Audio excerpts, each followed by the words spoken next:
तो वीडियो में आगे बढ़ने से पहले मैं आप लोगों को बता दूं, ये पार्ट इस सीरीज की सीजन 1 के लास्ट पार्ट है एंड ये बहुत ज़्यादा इंटरेस्टिंग होने वाली है, तो एंड तक ज़रूर देखना। तो जैसा कि हमने लास्ट पार्ट में देखा था कि फेंग गुस्से से अपने डैड को याद करते हुए अब कॉन्ग को ख़त्म कर देता है। ये देखकर कॉन्ग के डैड रोने लगते हैं, तो वहीं उसकी मौत को देख मोलिन गुस्से से अपनी पावर को शो करते हुए एक स्ट्रॉन्ग एनर्जी रिलीज करता है और कहता है कि आज यहाँ पर तुम सब में से कोई भी जिंदा नहीं बचेगा। और अब इस पार्ट की शुरुआत भी इसी के आगे से होती है और हम देखते हैं कि मोलिन की बातें सुन करके उसके सारे सोल्जर एक्टिव हो जाते हैं और अपनी अपनी एनर्जी को शो करने लगते हैं। ये देखकर फेंग गुस्से से मोलिन पर अटैक कर देता है, लेकिन मोलिन के अटैक से फेंग अब वो खुद ही पीछे की ओर चला जाता है। ये उसके मास्टर उसके पास जाने की कोशिश करते हैं, लेकिन तभी मोलिन के अब कुछ सोल्जर उनके सामने वो खड़े होते हैं। वहीं मोलिन अपने सारे सोल्जर से कहता है कि आज यहाँ पर कोई भी नहीं बचना चाहिए, सबको मार दो। जिसे सुनकर के उसके सारे सोल्जर वहाँ के सारे लोगों पर अटैक करने लगते हैं। ये देख वहाँ पर भगदड़ मच जाती है और सब लोग डर कर वहाँ से भागने लगते हैं और साथ ही वहाँ का मौसम भी काफी अजीब हो गया होता है और काले बादल छा गए होते हैं। वहीं मोलिन के सोल्जर से वहाँ के एल्डर्स और साथ ही फेंग के मास्टर फाइट करके वहाँ के लोगों को बचा रहे होते हैं। ये सब देख फेंग गुस्से से मोलिन से कहता है कि अगर तुम्हारी दुश्मनी मुझसे है तो तुम मुझसे फाइट करो ना। जिसे सुनकर के मोलिन फेंग से गुस्से से कहता है कि आखिर तुम अपने आप को समझते क्या हो। और हाँ, एक बात याद रखना, यहाँ पर तुम में से किसी की भी जान कॉन्ग के कंपेरेबल नहीं है। तभी वो लोग चौंक कर आसमान में देखते हैं तो फेंग के सपोर्टर ग्रे रॉब स्पेटिस्ट एक वाइट ड्रैगन फॉर्मेशन एरी को एक्टिवेट करते हैं, जिससे बहुत सारे वाइट ड्रैगन्स बाहर निकलकर मोलिन के सोल्जर को अब मारने लगते हैं। ये देख मोलिन गुस्से से उन सब पर अटैक कर देता है, लेकिन फेंग उन सब के आगे जा खड़ा होता है और मोलिन के अटैक को रोकने की कोशिश करने लगता है। ये देखकर दो ग्रे रॉब स्पेटिस्ट उसकी मदद करने लगते हैं और उनकी मदद से फेंग मोलिन के अटैक को ब्लॉक करने में कामयाब हो जाता है, लेकिन वो खुद भी काफी ज्यादा घायल हो जाता है और नीचे जा गिरता है। ये देखकर बाकी ग्रे रॉब स्पेटिस्ट मोलिन पर काफी स्ट्रांगली अटैक कर देती हैं, जिसे रोकते हुए मोलिन भी काफी ज्यादा घायल हो जाता है और कहता है कि इन ग्रे रॉब स्पेटिस्ट के यूनियन से लड़ना काफी ज्यादा डिफिकल्ट है। और फिर वो कॉन्ग को देखते हुए कहता है कि आज तो मैं तुम्हारी मौत का बदला अपनी जान दांव पर लगाकर भी इन सबसे लेकर रहूंगा। और ये कह करके वो अपनी पावर के जरिए एक बहुत ही स्ट्रांगली स्पिरिट बीस्ट को समन करता है, जिसे देख फेंग के मास्टर और सारे एल्डर काफी हैरान होकर कहते हैं कि ये तो बहुत ही स्ट्रॉन्ग एविल ड्रैगन है जिसे बैन कर दिया गया था। वही उस बीस्ट को देख वहाँ के बाकी सारे लोग भी काफी ज्यादा हैरान होते हैं, लेकिन तभी उस बीस्ट पर सारे ग्रे रॉब स्पेटिस्ट मिलकर मोलिन पर अटैक कर देते हैं, जिसको देख दूसरी तरफ से मोलिन भी अपने बीस्ट की पावर को इंक्रीज कर देता है, जिसके कारण एक बहुत बड़ा ब्लास्ट होता है और हम देखते हैं कि मोलिन की वो एविल एनर्जी एक बहुत बड़ा बवंडर का रूप ले लेती है, जिसे देख सब काफी ज्यादा हैरान होते हैं। लेकिन तभी फेंग देखता है तो उस बवंडर का कलर चेंज होने लगता है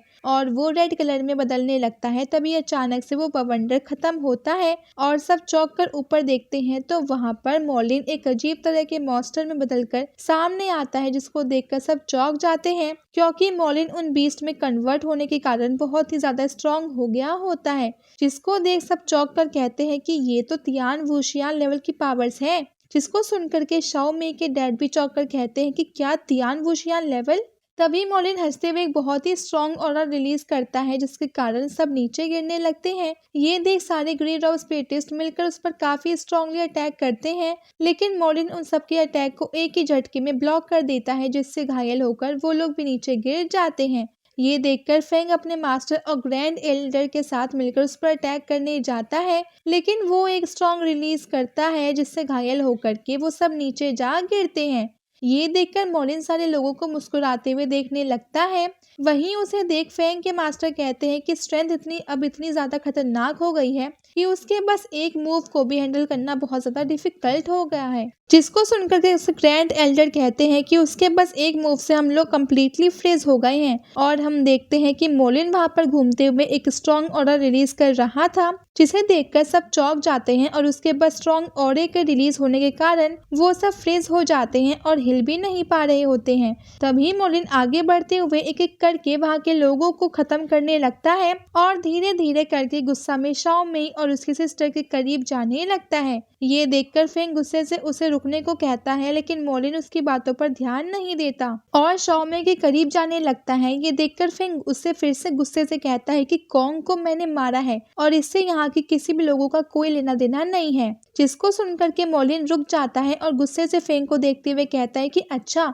तो वो तुम हो। तो फेंग उससे कहता है कि अगर तुम्हें उसकी मौत का बदला लेना है तुम मुझसे लो। जिसको सुनकर के मोलिन गुस्से से उसका गला पकड़ लेता है और उससे कहता है कि अच्छा तो तुमने ही कॉन्ग को मारा है, और फिर उसे बैटलफील्ड की ओर ले जाते हुए उसे वहां पर फेंक देता है और उसके सामने वही वो खंजर फेंकता है जिससे फेंग ने कॉन्ग को मारा था। जिस पर मोलिन उससे कहता है कि तुम इस खंजर में कॉन्ग का ब्लड लगा हुआ है, तो अगर तुम इस खंजर से अब खुद को खत्म कर दोगे तो मैं समझ जाऊंगा कि मैंने कॉन्ग के मौत का बदला ले लिया। और ये कह करके वो उस ओल्ड मैन को जाकर लेता है और अपनी पावर के जरिए उसे टॉर्चर करने लगता है। ये देखकर सारे लोग चौंक जाते हैं। वहीं वो ओल्ड मैन उससे कह रहा होता है कि तुम मुझे क्यों टॉर्चर कर रहे हो, मैं तो कॉन्ग का ही सपोर्टर हूँ। लेकिन मोलिन उसकी एक नहीं सुनता और उसे खत्म कर देता है। ये देखकर वहाँ के सारे लोग हैरान होते हैं और कहते हैं कि ये कितना वो क्रूल है। तभी मोलिन एक एक करके वहाँ के सारे लोगों को खत्म करने लगता है। ये देखकर फेंग उसे ये सब करने से मना कर रहा होता है, लेकिन वो फिर भी नहीं मान रहा होता। और जैसे ही वो शाओ मेई और उसकी सिस्टर को जा करता है और उन्हें खत्म करने वाला होता है, तो फेंग उससे कहता है कि ठीक है, मैं इस खंजर से अब मैं खुद को खत्म कर दूंगा। और ये कह करके वो उस खंजर को उठाकर देखने लगता है, जिसको देख शाओ मेई रोते हुए उसे ऐसा करने से मना कर रही होती है। वहीं अब उस खंजर को फेंग के हाथों में देख उसके मास्टर और ग्रैंड एल्डर भी उसे समझाने की कोशिश करने लगते हैं कि फेंग तुम्हें कोई भी मिस्टेक करने की जरूरत नहीं है। तभी मून भी फेंग से कहती है कि मुझे अपनी बॉडी कंट्रोल करने दो, अगर हम दोनों मिलकर उससे मुकाबला वो करें तो ये यूजलेस हमारे सामने वो टिक नहीं पाएगा, और अगर हम इसे नहीं भी हरा पाए तो हमारे पास यहाँ से बचकर भागने का तो ऑप्शन होगा ही। जिसको सुनकर के फेंग उससे कहता है कि नहीं, अब मैं इस तरह से यहाँ पर सारे लोगों को मरता हुआ छोड़कर नहीं भाग सकता जो मेरी इतनी फिक्र करते हैं, और वैसे भी स्टार्टिंग से ही ये बैटल सिर्फ हमारे बीच की ही है, इसलिए तुम इन सब की चिंता छोड़ो और ये सब कुछ मुझ पर छोड़ दो। जिसको सुनकर के मून उससे गुस्से से कहती है कि बकवास बंद करो और मुझे अपनी बॉडी को कंट्रोल करने दो, और अगर तुम मुझे ऐसा नहीं करने दोगे तो मैं अब वो खुद तुम्हारी बॉडी को कंट्रोल कर लूंगी। और ये कह करके वो अपनी पावर का यूज करने लगती है, लेकिन फिर भी वो फेंग की बॉडी को कंट्रोल नहीं कर पा रही होती है। वहीं फेंग उसे ऐसा करता देख सोचने लगता है कि मैंने अपनी मेंटल पावर को बहुत ही स्ट्रांग बना के रखा है, इसीलिए अब तुम मेरी बॉडी को यूं ही कंट्रोल नहीं कर सकती। जिसको सुनकर के मून उससे गुस्से से कहती है कि तुम ऐसा नहीं कर सकते, तुम मेरी लाइफ का फैसला नहीं ले सकते। और ये कहते हुए वो फेंग को समझने की काफी कोशिश करती है और फेंग उसकी बात नहीं सुनता और उससे कहता है कि भले ही तुम इस फैसले को लेकर मुझे कभी माफ नहीं करोगी, लेकिन मैं तुम्हारी जान को इस तरह से डेंजर में नहीं डाल सकता। और ये कह करके वो उस खंजर को अपने गले के काफी करीब ले जाने लगता है। ये देखकर मून चिल्लाते हुए उससे कहती है कि नहीं, तुम ऐसा नहीं कर सकते, और उसे रोकने के लिए आगे जाने लगती है। वहीं दूसरी साइड उसे ऐसा करता देख वहाँ के बाकी सारे लोग भी काफी ज्यादा हैरान होते हैं, लेकिन अब फेंग किसी की बात नहीं मानता और उस खंजर से खुद को खत्म करने वाला होता है, लेकिन तभी उसके हाथों से वो जो खंजर है वो गायब हो जाता है। ये देखकर मोलिन शाओ मेई उसके सिस्टर को छोड़ देता है और गुस्से से चिल्लाकर कहता है कि कौन है, और पीछे मुड़कर देखता है तो हम देखते हैं कि वहाँ पर वो एल्डर शी फेंग यान आते हैं, जिसे सुनकर के मोलिन चौंक कर पीछे की ओर जाकर कहता है कि आखिर तुम यहाँ क्या कर रहे हो। जिस पर एल्डर शी फेंगयान उससे कहते हैं कि तुम ऑलरेडी इतने बूढ़े हो चुके हो, लेकिन फिर भी तुम फोर्सफुली अपनी पावर को टाइगर स्पीड के साथ इकट्ठा करके इन लोगों को बुली कर रहे हो, क्या तुम्हें ऐसा करते हुए शर्म नहीं आ रही। और ये कहते हुए वो गुस्से से एक स्ट्रॉन्ग ऑर्डर रिलीज करते हुए ऊपर की ओर जाने लगते हैं, जिसको देखकर मोलिन चौंक कर कहता है कि तुमने भी हेवन एंड अलाइनमेंट रिलम को ब्रेक थ्रू तुमने कर लिया है। वही एल्डर शी फेंगयान को द ग्रैंड एल्डर चौंक कर कहते हैं कि आखिर ये यहाँ पर क्या कर रहे हैं। जिस पर फेंग के मास्टर उनसे पूछते हैं कि क्या आप इन्हें जानते हो, तो वो उन्हें बताते हैं कि ये शिलिन प्रिंस मैंशन के चीफ मैनेजर हैं। वहीं दूसरी तरफ एल्डर शी फेंगयान मोलिन से गुस्से से कहते हैं कि ये सब बंद कर दो। जिस पर मोलिन उनसे गुस्से से कहता है कि यहाँ चाहे अब वो कुछ भी क्यों ना हो जाए, लेकिन मैं अपनी आखिरी सांस तक भी मैं लड़कर ही रहूंगा और मैं कॉन्ग का बदला लेकर ही रहूंगा। और ये कहकर वो फिर से अपने आप को टाइगर स्पिरिट बीस्ट में कन्वर्ट कर लेता है और एल्डर शी फेंगियान के सामने जा खड़ा होता है, जिसको देखकर एल्डर शी फेंगियान भी गुस्से से दहाड़ने लगते हैं, जो इतनी ज़्यादा स्ट्रांग होती है कि वहाँ के सारे लोगों के कानों में दर्द होने लगता है और वो सभी अपने कान बंद करने लगते हैं। वहीं उनकी दहाड़ इतनी ज़्यादा स्ट्रांग होती है कि बस उनके एक दहाड़ से मोलिन घायल होकर दूर जा गिरता है और वो इतना ज़्यादा घायल हो गया होता है कि वो उठ भी नहीं पा रहा होता। वहीं उसके पास जाकर एल्डर शी फेंगियान सबसे कहते हैं कि ये शिलियन प्रिंस पेरिस का डिप्यूटी जनरल मैनेजर मोलिन है, इसीलिए मैं आपसे गुजारिश करूंगा कि आप इस मैटर को पहले स्लॉट पर ही छोड़ दीजिए, वही इसका सही फैसला वो करेंगे और इसे सही सजा देंगे। और ये कहते हुए उन्हें मोलिन के पास एक पोटली दिखती है, जिसको देखकर वो सबसे कहते हैं कि इसके अंदर शिलियन प्रिंस मेंशन की सुपीरियर पावर है, तो इसके जरिए आप सब लोग अब वो खुद को हील कर सकते हो। और ये कहते हुए जब वो उस पोटली को ओपन करते हैं तो उसमें से उन्हें एक लेटर मिलता है, जिसको देखकर मोलिन उन्हें वो लेटर पढ़ने से मना करता है, लेकिन वो उसकी बात नहीं मानते और उस लेटर को पढ़ के उससे हंसते हुए कहते हैं कि अच्छा, अब मैं समझा कि तुम कॉन्ग को इतना सपोर्ट क्यों कर रहे थे, क्योंकि वो तुम्हारा बायोलॉजिकल सन है। जिसे सुनकर के शुआनवू सिटी के लॉर्ड तियान पिंग की आंखें अब वो खुली की खुली रह जाती है। वहीं उनकी बातें सुनकर के वहाँ के सारे लोग आपस में बात करने लगते हैं। तभी फेंग एल्डर शी फेंगियान के पास जाकर उसकी जान बचाने के लिए उन्हें थैंक्स कहता है, तो एल्डर शी फेंगियान उनसे कहते हैं कि इसमें थैंक्स करने वाली क्या बात है, और वैसे भी तुम मुसीबत में हो और मैं तुम्हें बचाने ना हूँ, ऐसा नहीं हो सकता। और ये कह करके वो 2 सोल्जर को मोलिन को लेकर वहाँ से जाने को कहते हैं, जिसको सुनकर के वो लोग उसे लेकर वहाँ से जाने लगते हैं। जिसके जाने के बाद वहाँ के सारे लोग एल्डर शी फेंगियान को उनकी जान बचाने के लिए थैंक्स कहने लगते हैं। तो एल्डर शी फेंगियान उनसे काफ़ी वो खुश होकर कहते हैं कि इसमें थैंक्स कहने वाली क्या बात है, साथ ही मैं यहाँ पर कंपटीशन देखने आया था कि हमारे कल्टीवेटर की स्ट्रेंथ कहाँ तक पहुँची है, और वैसे भी फेंग मुसीबत में हो और मैं उसे बचाने ना आऊँ, ऐसा हो ही नहीं सकता। और ये कह कर के वो फेंग को आवाज़ देते हैं और देखते हैं तो फेंग वहाँ से चला गया होता है। फिर नेक्स्ट सीन में हम देखते हैं कि मोलिन को उसके बंदे एक वो कैरिज के जरिए अपने साथ वापस से शिलियन प्रिंस मेंशन लेकर जा रहे होते हैं।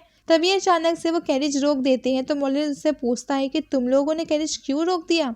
तभी शुआनवू सिटी के लॉर्ड तियान पिंग उसके कैरिज के अंदर जाते हैं और उससे कहते हैं कि तुम्हें पता है कुछ साल पहले मुझे वुहू सिटी की तरफ से एक लेटर मिला था कि फेंग की फैमिली बैंक के साथ मिलकर मेरे खिलाफ कोई साजिश रच रही है, इसीलिए मैंने फेंग की पूरी फैमिली को मरवा दिया। लेकिन अब मुझे पता चला कि उस लेटर को वुहू सिटी ने नहीं बल्कि कॉन्ग ने भेजा था, ताकि तुम दोनों बाप बेटे का मकसद पूरा हो सके। साथ ही जब कॉन्ग पैदा हुआ तो मेरी वाइफ ने कहा कि उसे तुम्हारे पास छोड़ दिया जाए, क्योंकि तुम उसे एक अच्छा कल्टीवेटर बना सकते हो। इसीलिए मैं उस वक्त उसकी बातों से राजी हो गया, लेकिन अब मुझे पता चला कि वो ऐसा क्यों कह रही थी। असल में तो वो तुम्हारा ही अपना बेटा है, जिससे मैं अपने बेटे की तरह इतने सालों से पाल पोस कर बड़ा मैंने किया। और ये कहते हुए वो उसे वो कैरिज के बाहर फेंक देता है। तो मोलिन उससे कहता है अगर तुमने मुझे मारना चाहते हो तो ठीक है, मुझे मार दो और इसका इल्जाम तुम फेंग पर लगा देना, उसके बाद उसकी सजा उसे मिलेगी। साथ ही मैं तुम्हें ये भी बता दूं कि ये सारी प्लानिंग वो कॉन्ग ने ही की थी, ताकि हमारे मरने के बाद भी फेंग को सजा मिल सके। तो तुम्हें क्या लगता है इतना टैलेंटेड लड़का तुम्हारा बेटा हो सकता है? जिसको सुनकर के तियान पिंग को काफी ज्यादा गुस्सा आता है और वो चिल्लाते हुए जोर से उसे एक पंच मारता है, जिससे एक स्ट्रॉन्ग एनर्जी रिलीज होने लगती है और वहीं पर मोलिन मारा जाता है।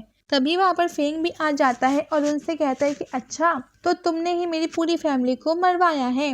जिसको सुनकर के तियान पिंग गुस्से से उस पर अटैक करके उसे बर्फ में जमा देता है और कहता है कि अब जब तुम यहाँ आ ही गए हो तो मरने के लिए तैयार हो जाओ। जिसको सुनकर के फेंग गुस्से से उसके आइस शील्ड को तोड़कर बाहर आ जाता है और गुस्से से तियान पिंग पर लगातार अटैक करने लगता है और उन लोगों के बीच काफी जबरदस्त फाइट होने लगती है, जिसमें फेंग तियान पिंग पर भारी पड़ रहा होता है और उसे वो पीटता है। जिसके बाद तियान पिंग गुस्से से अपने आइस स्पेयर के जरिए उस पर अटैक कर देता है, लेकिन फेंग उसके अटैक से भी बच जाता है और गुस्से से तियान पिंग से कहता है कि आज तक तुम और तुम्हारे बेटे ने जो कुछ भी मेरे और मेरी फैमिली के साथ किया है, आज तुम्हें उसकी भरपाई करनी होगी। जिसे सुनकर के तियान पिंग गुस्से से फेंग से कहता है कि आखिर तुम्हें मारना इतना डिफिकल्ट क्यों है, और फिर एक बहुत ही स्ट्रॉन्ग की आइस ड्रैगन को समन करता है, जिसको देखकर फेंग भी अपने टाइगर स्पिरिट को समन करता है और काफी आसानी से उसके आइस ड्रैगन को खत्म करके उस पर अटैक कर देता है, जिससे घायल होकर के तियान पिंग दूर जा गिरता है। तो फेंग गुस्से से नीचे आकर अपनी पावर के जरिए उसे हवा में उछाल देता है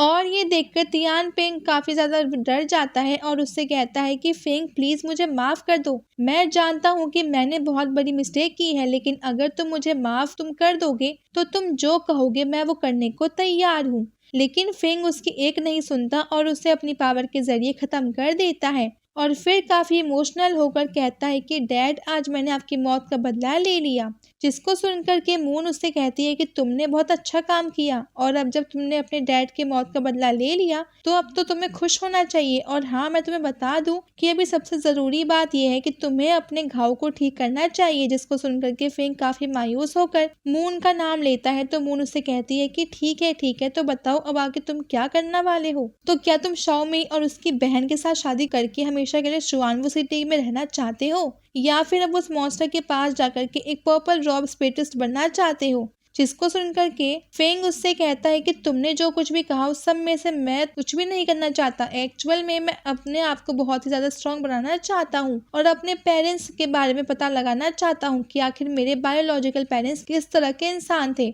और वो मुझे छोड़कर क्यों चले गए। साथ ही उन्होंने तुम्हें मेरे स्पिरिचुअल वर्ल्ड में क्यों रखा है और मेरे कॉन्शियसनेस को सील क्यों किया है। साथ ही मेरे अंदर जो ये मिस्टीरियस पावर है, आखिर ये इस तरह की पावर है। जिसको सुनकर के मून उससे कहती है कि अगर तुम इस मिस्ट्री को सॉल्व करना चाहते हो तो इसके लिए तुम्हें अपनी पावर को बहुत ही ज्यादा इंक्रीज करना होगा और इस दुनिया के मार्शल आर्ट स्पिरिचुअल प्रैक्टिस को एक्सपीरियंसाइज करना होगा। जिसको सुनकर के फेंग उससे कहता है कि नहीं, मैं बस यहीं तक नहीं रुकना चाहता, मैं मार्शल आर्ट की दुनिया में उस स्टेज तक पहुंचना चाहता हूँ जहाँ पर मार्शल आर्ट अब एंड होता है। जिसको सुनकर के मून काफी वो खुश होकर कहती है कि क्या सच में, लेकिन वहां पर तो मेरे एंसेस्टर तक नहीं पहुंच पाए हैं, क्या सच में तुम वहां तक पहुंचना चाहती हो। जिसको सुनकर के फेंग कहता है कि हाँ, और वहां से जाते हुए कहता है कि अब मेरा वो अल्टीमेट गोल यही है कि मैं इस दुनिया का सबसे स्ट्रॉन्ग मार्शल आर्टिस्ट बनूं। और ये कहते हुए वो अपने सफर पर निकल जाता है और इसी के साथ सीजन 1 का लास्ट एपिसोड यहीं पे खत्म होता है। Thanks for watching.